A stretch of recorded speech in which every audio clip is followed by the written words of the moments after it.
Good morning to you once again. It's Friday's edition of the first day of July 2022, and that's Morning at NTV. Priscilla Regina Naloga. Now, into our Kickstarter this morning, of course, it's about arts and culture on Friday, and we want to find out why it's basic literacy that must not be ignored at the end of the day. Now, we do have Honorable Mike Sebalu, who is the district governor-elect for Rotary District 9213, and that's in Uganda and Tanzania. And today we want to talk to him about a project that's close to his heart, and he has dubbed it Drop Everything and Read. Good morning to you, Honorable. Good morning, Priscilla. Congratulations, first of all. Thank you. And how does it feel to be governor, sir? Actually, like you introduced me as district governor-elect, yes, that ceased with the effect from midnight last night. So 1st July marks the beginning of the Rotary year. So as I'm here now, I'm on duty. Okay. I've started my tour of duty as a governor, District 9213, Uganda. We have two districts. We have two District 9213, Uganda. Then we have District 9214, which has part of Uganda and the whole of Tanzania. So I happen to be leading the 9213, which is Uganda. Okay. But I want to bring greetings to all our viewers from our Rotary International President, Jennifer Jones, the first ever lady to lead this organization in its lifetime of 117 years. So it's an amazing moment to have such an amazing leader taking charge of the affairs of our organization. But I want to begin with her mantra. When she took over, she implored us to imagine Rotary. So as leaders, we have to imagine the organization from different perspectives. And you'll appreciate that you can't do what you can't imagine. So for me, I imagined Rotary to be an amazing organization made up of amazing leaders and amazing members, doing amazing things in amazing ways to generate amazing results. And one of the amazing things that I want to see this Rotary year is reduction of illiteracy and the increment of literacy. So that's why I came up with the project. When you say reduction of illiteracy, the notion that we have out there when we hear of Rotary, Rotaract and Interact is that you people are elite, so, and you're illiterate, so you're literate. How does that bring into the project that you are actually you see, you give what you value most. Okay. Most of us who are in Rotary are literate. Yes. We went through school, we got basic education, but our deliverable is seen through the projects that we undertake. Okay. Because we undertake projects not to benefit us, but to benefit community. So if there is illiteracy at a scale that we do have it around our communities, then it is in our interest to undertake projects that reduce it so that we get a better community. And personally, I want to be proud that I'm what I am because of that basic education at that level. If I didn't get it right, I would never be what I am. So as a leader of Rotary now, I want to give what I treasure most. I want to give what I value most. And that is why I'm informed and driven by the desire to give basic education. And that's why we've even used the term basic education and literacy enhancement. We appreciate that a lot has been done, but a lot needs to be done. And we want to tackle what needs to be done in order to enhance that notion of basic education and literacy. So it is the gift we want to give the year. It is the deliverable we want to make. It is the outcome of our efforts this year. It is the output that we want to deliver at the end of the day, among others. But we are giving it a little more priority and focus. Because the future should be less literate than the present. You've heard the situation of this lady who signed the land thing that is awash in the media. A lady signs and someone walks away with the 2 billion. That is the cost of illiteracy. And the cost of illiteracy is immense. So we really want a future where such are minimized closer to zero. this idea of saying that if you want to hide something from an African or Ugandan for that matter, put it in a book. We want to turn it around and say if you put it there, they will find it very quickly because they will have the motivation and the interest. Okay. So that brings us to the day's activity today. All right, so tell us about Drop Everything and Read. That is what I'm coming to. Drop Everything and Read is a mantra informed by the desire to create interest in reading, to value reading, to appreciate reading, to nurture that orientation of reading.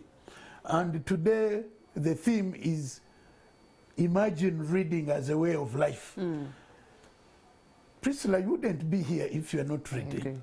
I wouldn't be communicating to you if I'm not quite conversant with that. So what we want is to create that interest, because reading is the foundation of learning. Reading is the foundation of knowledge, awareness, and also exposure.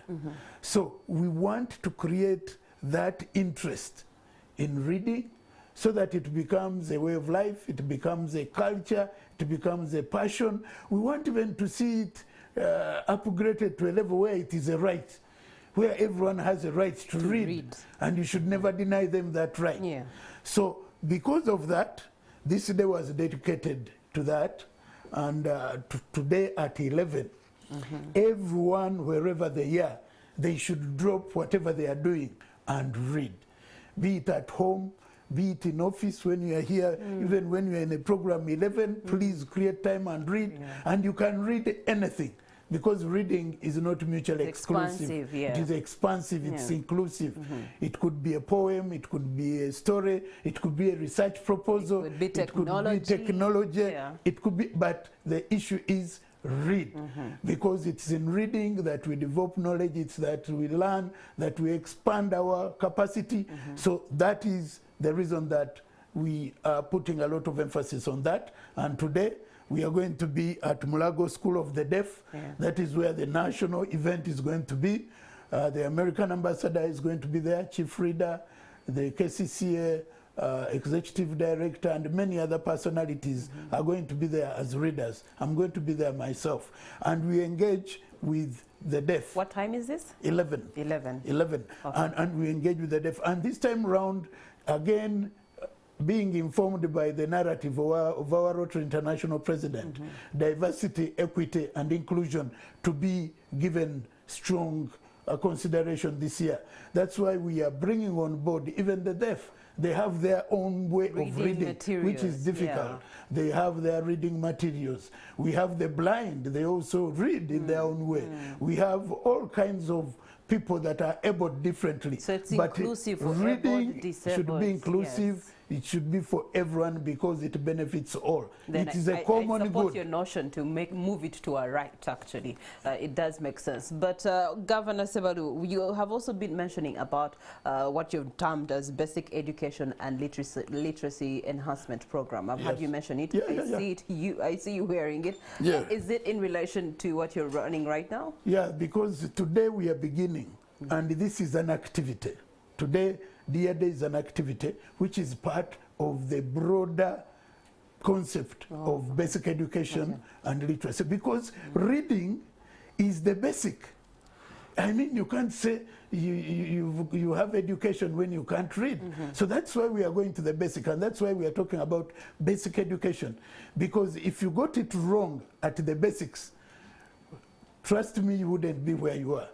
You are speaking the good English and reading the good English because your teachers at pre-primary and primary did the right thing. The other day, so that is why the basic.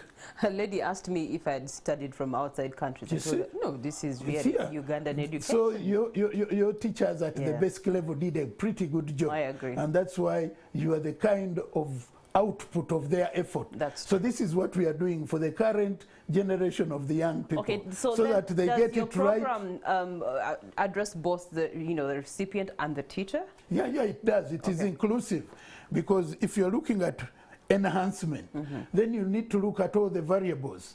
First of all, we need to see that there are readers, there are libraries, the infrastructure is in place where it is needed. Access is in place for those that are not accessing.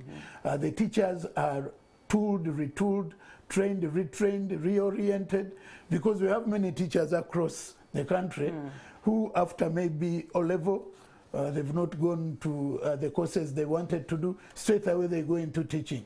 Because you can speak English does not make you a teacher. You need to have the basics, you need to have the tools, you need to have the skills. So we are looking at all those aspects because we are talking of enhancement. When you talk of enhancement, we are looking at the gaps. Where things are working, we are supporting what is working. So what are the gaps that you're going to address with BELEP?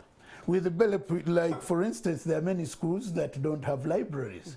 And without a library, without reading material, then you can't really bring the quality that is desirable. So that is a gap.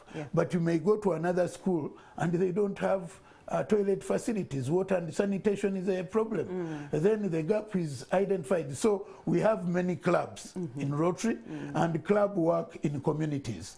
So clubs are going to identify and do the needs assessment in their communities, in the schools around, and they will determine the interventions that they make. So there is no one straight jacket. It is different interventions in different areas to enhance, because that is the narrative of enhancement, and that is what is going to happen.